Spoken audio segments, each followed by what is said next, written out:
But I know there's a couple of families who, kind of stay around here and the kids come through and kind of cycle through.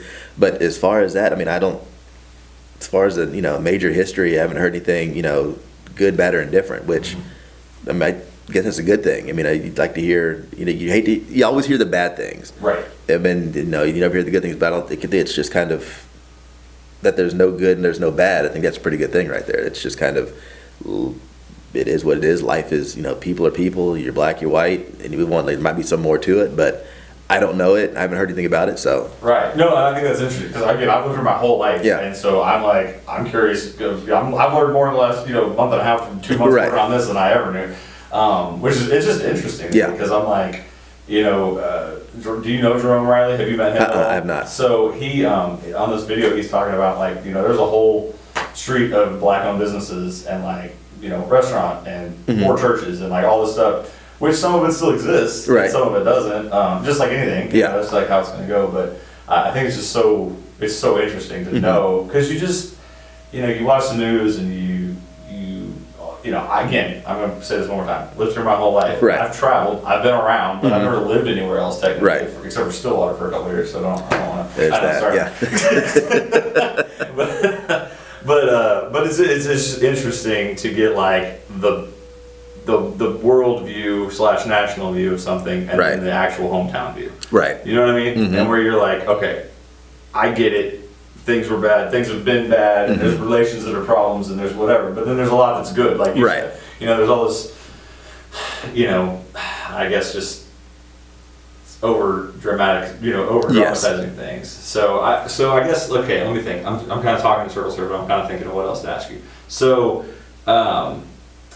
if you could then, okay, let's speak to this. So you teach, what grades do you teach? 9 through 12. You do all 4, okay. So when you're teaching history and you're teaching, a different group every year, you're seeing 20 kids in a classroom, what is something that you want to make sure they take away? I mean, other than the standardized part you have to know, right? What's the thing that they're getting from you maybe that's a little different than somebody else? And I don't mean that. Right, no.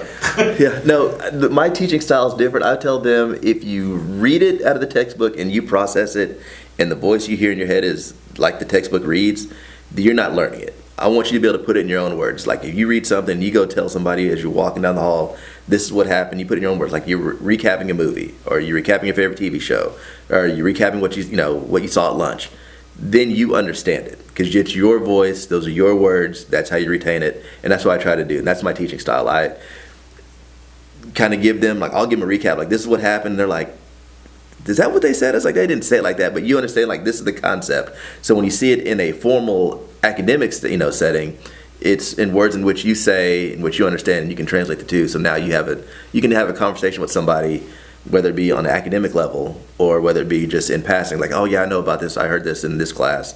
And that's kind of my style of doing things, and to kind of put it into a real world aspect, like the same things that happened back then are happening now, but we now have the technology where you get information fast, or we see it quicker, or the technology is better for this. But I mean, history, don't want to repeat itself, or it repeats itself. It does. It just happens. We just have the technological advances to do it more. Like car culture, it goes around, comes around. Like the next big thing is just the technology has brought it to something that happened in the 50s, 60s, 70s, 80s.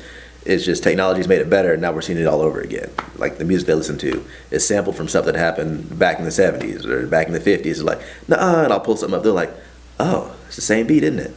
Or the same type of, yes, so all that comes back around. So that's what we're trying to prepare them for, so they can do that going forward as well.